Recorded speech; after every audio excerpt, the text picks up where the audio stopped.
Assalamualaikum, kembali lagi di channel itu saya Ngopi Medan, ngobrol pintar seputar media dan pembelajaran. Jangan lupa like, Warahmatullahi komen, wabarakatuh. dan Kita subscribe akan dulu. membahas tentang Terima ukuran kasih. pemusatan data. Jika pertemuan pertama kita kemarin membahas tentang statistik. Nah, di sini statistik itu banyak liputannya, salah satunya adalah ukuran pemusatan data.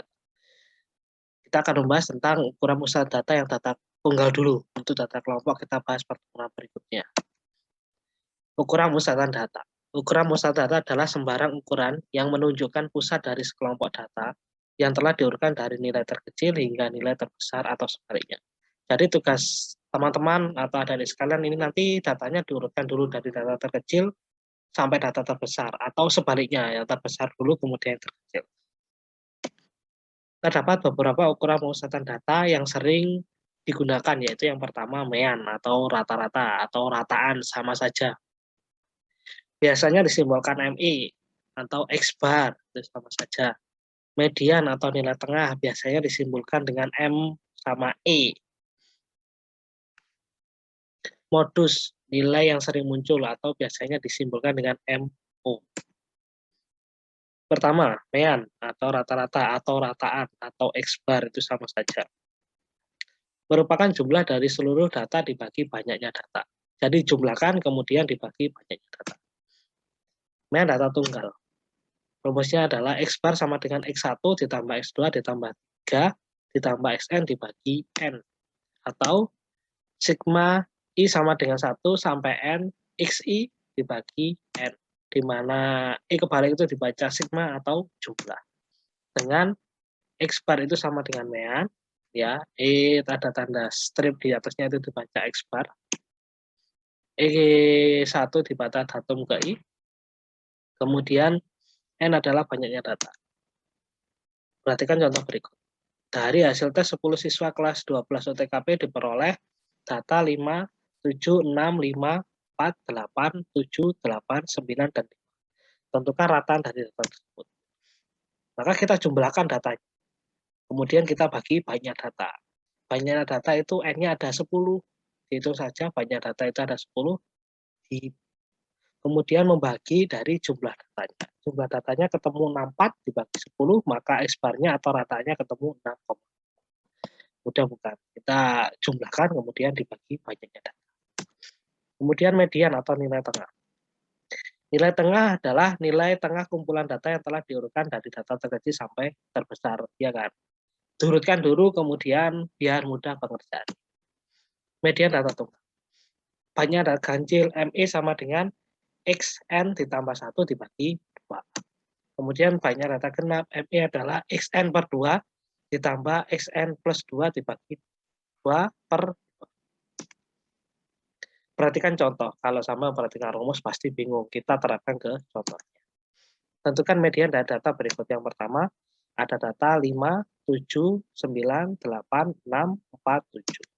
Penyelesaian. Kita urutkan dulu 4, 5, 6, 7, 7-nya ada 2, 8, dan 9. N, banyaknya data itu ada 7.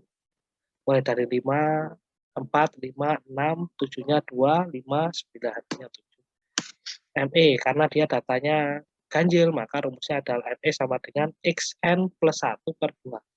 N-nya kan 7, X7 ditambah 1 dibagi 2, maka ketemu X8 dibagi 2. 8 bagi 2 ketemu X4. Kita lihat data keempat itu berapa.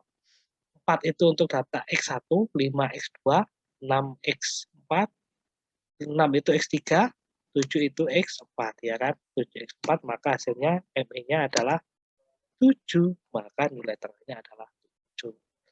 Kemudian contoh yang kedua, saya punya data 8, 9, 4, 6, 7, 5, 6, 8. Kita urutkan dulu 4, 5, 6-nya 2 kali, 7, kemudian 8-nya 2 kali, 9. Jumlahnya berapa? 8. Maka kita gunakan rumus yang kedua, karena dia banyak data. X8 per 2 plus X8 plus 2 per 2 dibagi 2 lagi. Maka ketemu X8 bagi 2, 4. X8 tambah 2 itu 10, 10 tambah 2 itu 5. Kita cari X4-nya. 4 itu X1, 4, 5, 6. 6. Maka X4-nya itu 6. Kemudian X5-nya itu 7 otomatis. Maka ketemu 6 ditambah 7, ya kan? 6 untuk X4. X5-nya 7. 6 tambah 7 dibagi 2. 6 tambah 7, 13 dibagi 2, 6,5. Maka mediannya adalah 5 untuk saya kedua. Modus atau MU. Nilai yang paling sering muncul atau memiliki frekuensi tertinggi. Ini paling mudah ini ya. Nilai yang paling sering muncul dan memiliki frekuensi tertinggi. Modus atau tunggal. Perhatikan contoh. Tentukan modus dari data berikut. Saya punya data 4654, 895, 898, dan 4. Penyelesaian. Kita urutkan dulu pastinya. Nah, 4-nya di sini ada 3. Maka jelas, maka modusnya adalah 4. Sangat mudah sekali. Maka nilai yang paling banyak munculnya atau sering munculnya atau frekuensi tertinggi itu pasti modusnya. Saya punya data lagi, 10, 13, 8, 7, sekian-sekian. Silakan dibaca sendiri. Kita urutkan dulu. Nah, di sini jelas yang memiliki data yang paling banyak itu atau sering muncul itu 10, pasti 10. Maka modusnya 10. Selesai. Sangat mudah, terima kasih. Saya akhiri. Assalamualaikum warahmatullahi wabarakatuh.